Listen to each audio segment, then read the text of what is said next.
consiga escolher o óculos de sol ideal.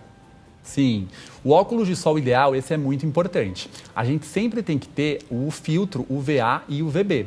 E quando que a gente sabe que tem esse filtro UVA e UVB? Eu vou numa ótica e às vezes eu não sei se tem esse filtro ou se não tem. Normalmente ele vai ter que estar escrito com filtro UVA e UVB ou um selo escrito UVA 400, UVB 400. Então, vocês têm que prestar muita atenção nisso, porque se não tiver escrito UVA 400, UVB 400, ele não tem essa proteção. E se ele não tem a proteção, é muito mais grave, Dani, porque aí o óculos de sol, por ele ser escuro, ele já faz a nossa pupila dilatar. E os raios entram com tudo no nosso olho. Então, se não tem a proteção, é melhor você não usar óculos de sol do que usar um óculos de sol falsificado.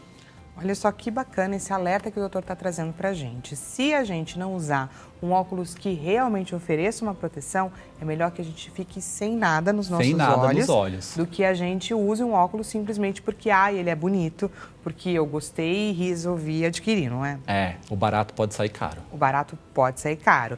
Temos, gente, perguntinha da nossa audiência, Patrícia de Minasul, Goiás. Seja muito bem-vinda, Patrícia, à sua consulta.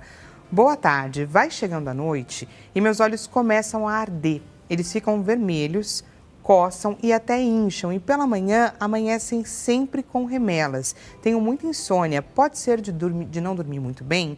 Isso pode afetar os meus olhos? Acho que ela está querendo entender o que acontece com ela à noite, não é, doutor? Nos olhos. Isso daí, Patrícia, acontece mais ou menos assim. Quando a gente vai ficando à noite, se você ficou muito tempo exposto no celular, computador, o olho ele fica muito cansado. Ele fica ao mesmo tempo muito ressecado. Então, se a gente pisca muito pouco quando a gente está no celular e no computador, que é normal, o olho vai ficando mais irritado, ele fica vermelho, ele começa a coçar. Aí junta com essa questão da insônia, que quando a gente dorme pouco, também afeta o sistema de hidratação do olho. E aí ele fica mais ressecado, coça mais, aí tem alergia também, tem muitos fatores que podem contribuir para esse olho vermelho. Pois é, Patrícia, por isso que é importante buscar um médico que vai te auxiliar, você entender de fato o que acontece por aí e fazer um melhor tratamento. Vamos então agora, gente, falar a respeito das alergias oculares. A gente já falou um pouquinho sobre a conjuntivite, que pode ter essa questão alérgica, mas quais são as outras alergias oculares muito comuns dessa fase do ano? Sim, as alergias, além da conjuntivite, né, a gente sabe que fatores, por exemplo, como pelo de cachorro, pelo de gato, pode irritar muito o nosso olho. Pode causar uma ceratite, pode causar um olho que fica muito irritado. E aí, se a gente não usar colírios antialérgicos, a gente não melhora. Muitas vezes a gente passa uma aguinha no olho para melhorar e isso daí não vai resolver. A gente sabe que alergias oculares é uma coisa muito grave, principalmente em criança, quando o sistema imunológico não está formado e aí pode irritar mais ainda o olho.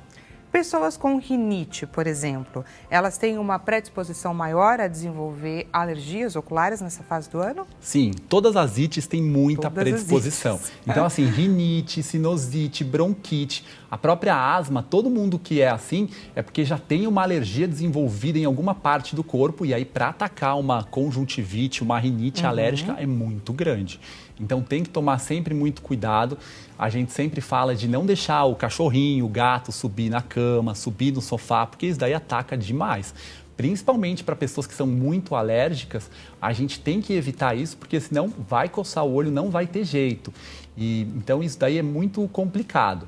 E sempre tentar trocar, colocar uma cortina ou um cobertor anti-alérgico, anti-ácaro, porque isso daí também ajuda bastante.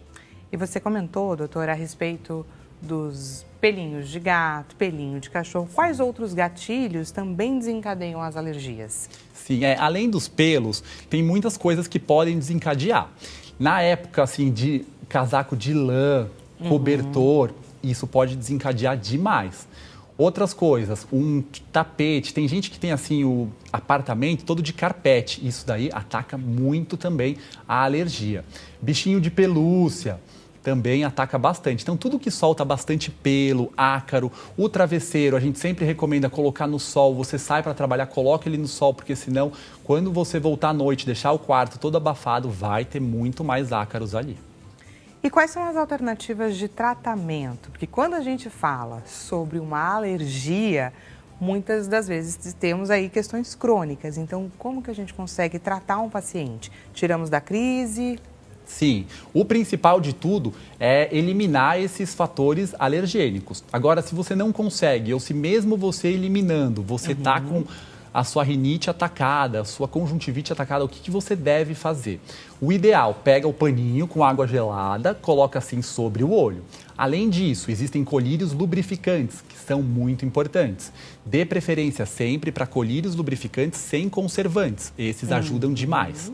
Colírios também antialérgicos, é muito importante. Mas, claro, a gente tem que passar no oftalmologista para a gente ver qual é o tipo de colírio que cabe em cada situação. Existem alergias e alergias. Tem alergias que são muito leves e que simplesmente com um colírio lubrificante você trata. Mas tem alergias que não. Tem alergias que a gente precisa tomar até remédio para, tratar, porque é complicado. E, doutor, você comentou a respeito da escolha certa do colírio e a importância, claro, de um profissional para orientar nessa questão.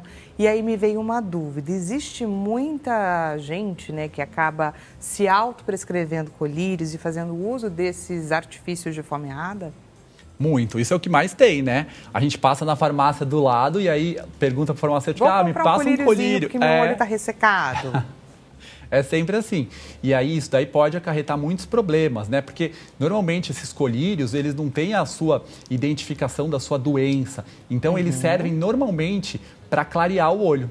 Então são aqueles colírios normalmente azuis que vendem assim na farmácia e aí o olho fica clarinho. E aí a pessoa acha que melhorou. E na verdade a doença está se manifestando, está só mascarando a sua doença, o olho fica clarinho, só que por dentro o olho está muito ruim. E aí depois de 3, 4 horas fica